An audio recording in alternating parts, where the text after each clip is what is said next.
Good evening. Naranasan niyo na ba yung minsan parang hinang-hina na kayo? Hindi naman kayo nalilipasan ng gutom. At wala naman kayong sakit, pero hindi kayo makagalaw ng maayos.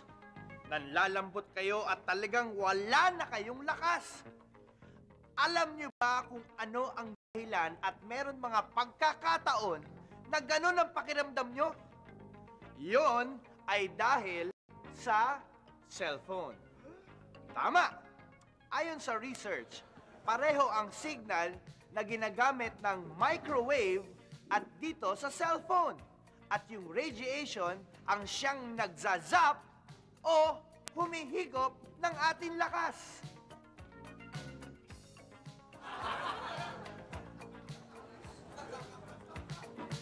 Kaya ang isang taong sobra ang gamit sa cellphone ay talagang makakaranas ng panghihina. Tingnan natin ang halimbawa sa dalawang ito na nagbubulong braso. Makikita natin na patas ang laban. Magkasing lakas sila. Tingnan natin kung ano ang mangyayari kung ang isa sa kanila ay gumamit ng cellphone. Tingnan natin. Honey! Yes. Cellphone mo, may nag-text sa'yo. Okay. Thanks.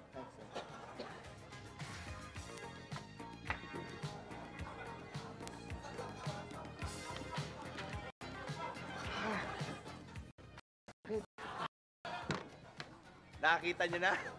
Nung gumamit siya ng cellphone, bigla siyang nanghina. Ito ay dahil hinigop ng radiation ng cellphone ang lakas niya.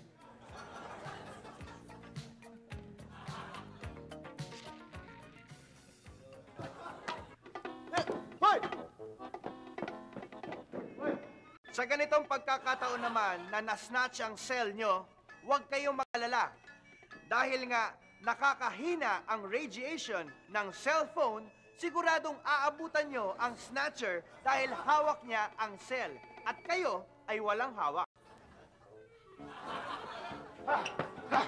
Huli ka!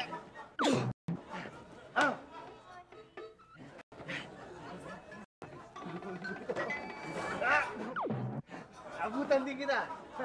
Ano, ha? Hindi na ako lalaban. Hindi na. Ayoko. Lagay mo yan dyan. Alam mo, ha? Ayan, kita nyo? Inabutan din ng lalaki yung snatcher. Huwag nyo agad kukunin sa kanya ang cellphone nyo dahil manghihina naman kayo. At baka maagaw na naman niya ang cellphone nyo. Ayoko sabi.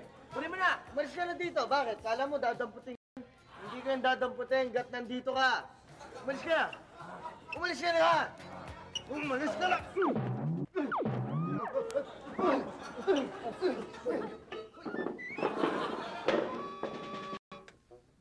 Kita nyo na?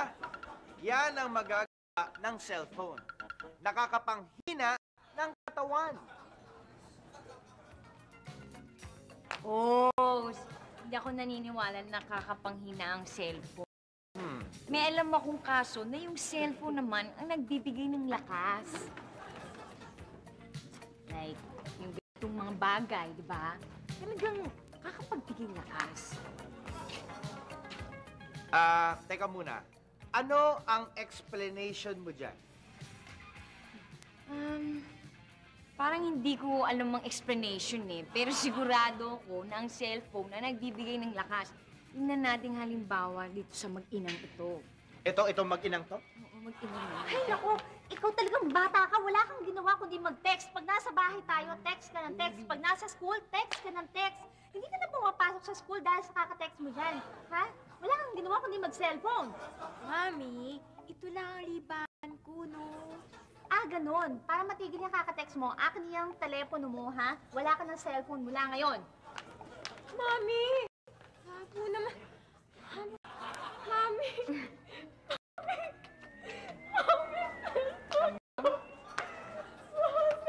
Kita mo na, nung nawala yung cellphone niya, nanghina siya dahil nandun ang buhay niya.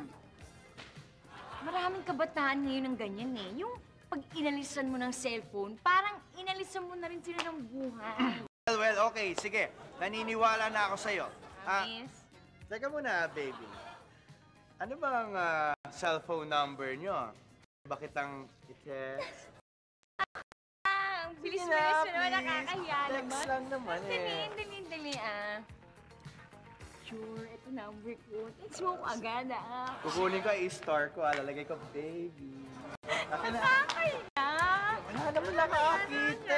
Akin na. Akin na. Oh, sige, sige. I-business card na sa phone. Nakakahiya naman. Talagang... Oo nga. Teka, Ba? Parang- Jahi naman to. Sandali, Ano sabihin ng mga parents ko? yung cell mo, parang hinihigop ang lakas ko, oh. Oh. Ay, ganun. Okay ka lang?